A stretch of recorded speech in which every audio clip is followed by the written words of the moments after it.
Hello everybody, I am a serious man.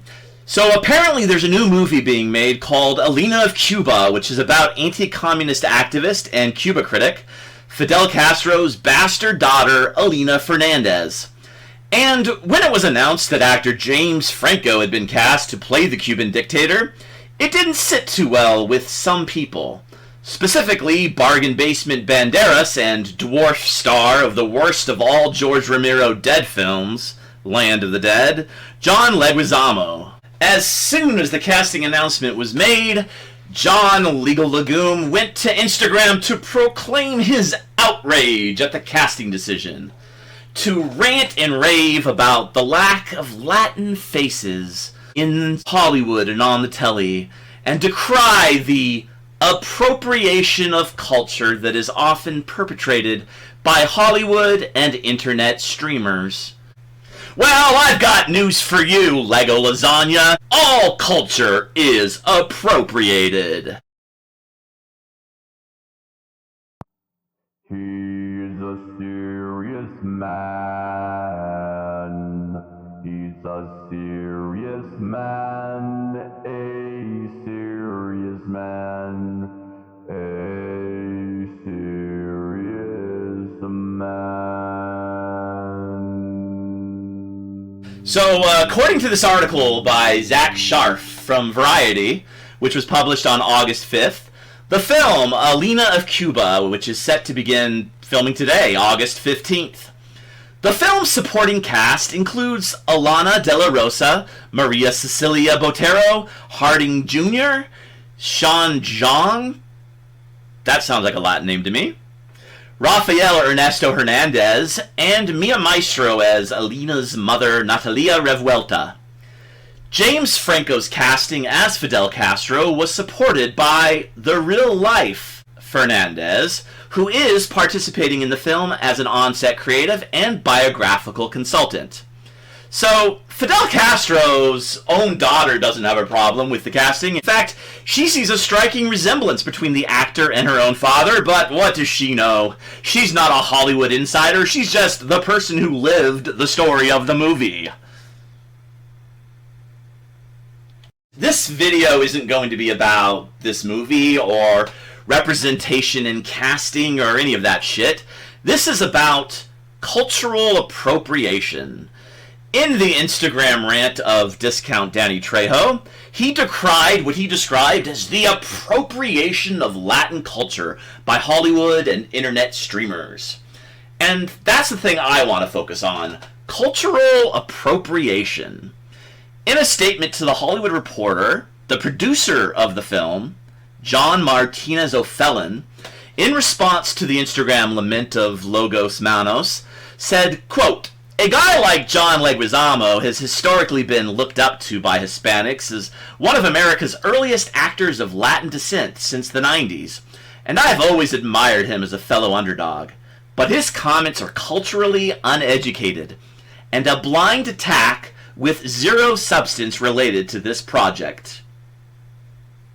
The reality of the ignorance piece falls within his statement, suggesting his personal view on being Latino, because a landmass or living area does not determine a person's blood history or genetics, end quote. The producer brings up an interesting point here. What does it even mean to be Latin? This is where I want to point out that using the term Latin to refer exclusively to people who are from or descended from Spanish-speaking countries of South and Central America is a huge cultural appropriation in its own right. If we want to be historically accurate here, Latin culture is the culture of the ancient Roman Empire. The Latin language of said empire had an influence in the formation of many modern European languages, including Italian, Spanish, and even French. It's kind of funny to note here that James Franco's surname just happens to be Latin, and a common last name in all three of these modern formulations of the Romance languages. When we refer to the countries of the New World that were conquered and colonized by Spain as Latin America, We are applying a sobriquet that has already been culturally appropriated 3 times over. First, via the appropriation of the term Latin to the more recent Spanish usurper of that culture. Second, via the cultural appropriation of Spanish culture via the conquest and subjugation of the South American continent. And third, by the application of the already appropriated name from the obscure Italian map maker Amerigo Vespucci. Interestingly, some articles covering this story even use the term Latinx, adding an additional layer of modern Marxist cultural appropriation to the mix. But John Laggy Loser doesn't seem to know any of this, despite being the moron who wrote the unironically titled Latin History for Morons. Look, this isn't an exclusive dig at Hispanic culture here. The point I'm trying to make here is that all culture is appropriated. The Romans borrowed culture from the Greeks borrowed from the Egyptians were inspired by the ancient aliens. Just in case you were wondering, yes, that last one was a joke. The longest, oldest surviving piece of literature in the Old English language is the story of a Scandinavian hero. Meanwhile, the best-known stories of the greatest British hero ever, the legendary King Arthur, were written in French by a bunch of colonizers.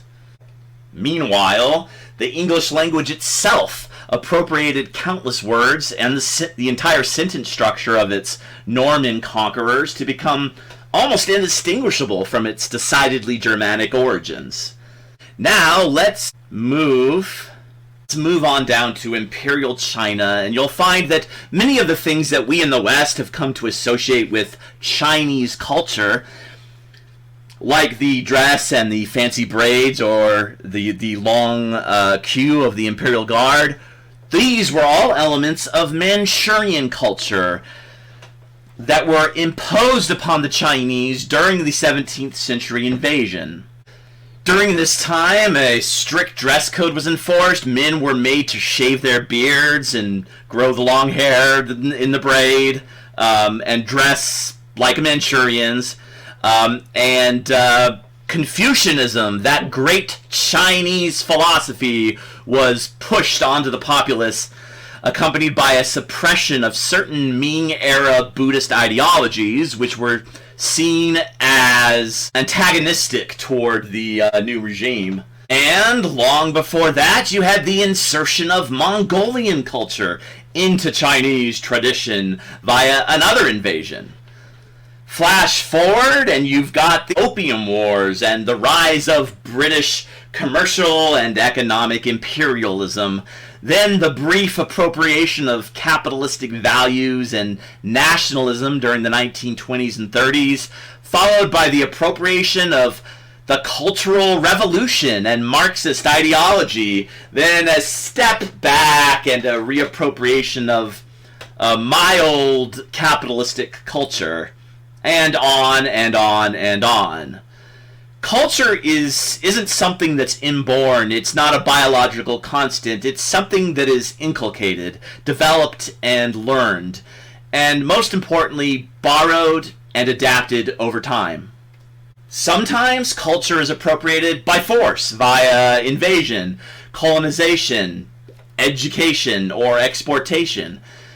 Sometimes by choice, by people taking part in the exchange of culture in the global marketplace, incorporating things that they like while adding their own personal style and set of values to it. Sometimes it's a complicated combination of the two.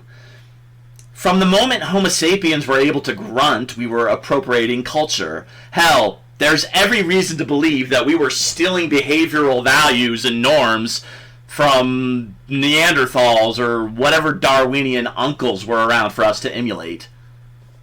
And as such, cultural appropriation is not only appropriate, but an inevitable part of human nature.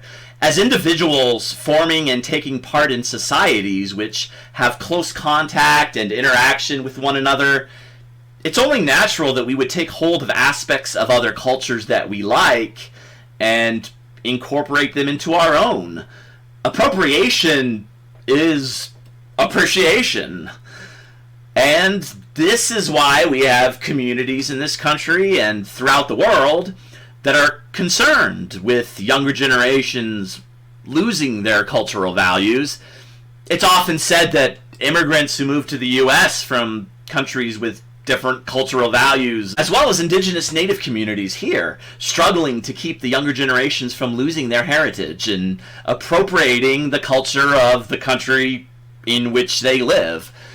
The United States intentionally exports its culture all over the world, and some people worry about those values being picked up and appropriated by the young people of those various countries who are exposed to it. As a country, we encourage other countries to appropriate our values, whether it be representative democracy, individual rights, or capitalism, or even modern identity politics, globalist Marxist revolutionism, if you're into that kind of thing. In fact, you could argue that the Cold War was a war of cultural appropriation, with Marxists and capitalists fighting over which cultural values would be most appropriately appropriated to meet the approbation of the affiliated superpower. Say that 5 times fast. I would argue that this war of cultural appropriation is going on to this very day. And I personally, as a freedom-loving libertarian, am rooting for the capitalists, if not exactly cheering on the specter of democracy. Anyway, if you like this video, please like, share, and subscribe. Otherwise, you can tell me what a stupid racist asshole I am in the comments below. And make sure to tell all your friends to watch this crazy, stupid idiot who doesn't know what he's talking about. And with that, I think I'll end this video with a little culturally appropriated music.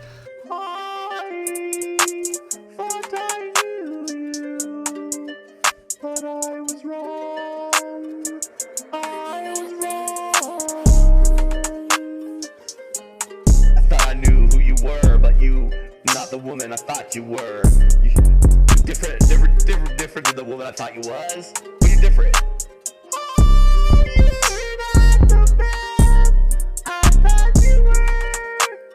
You're not the woman that I first loved. Bumming around in a hot tub. You're not the woman I first had.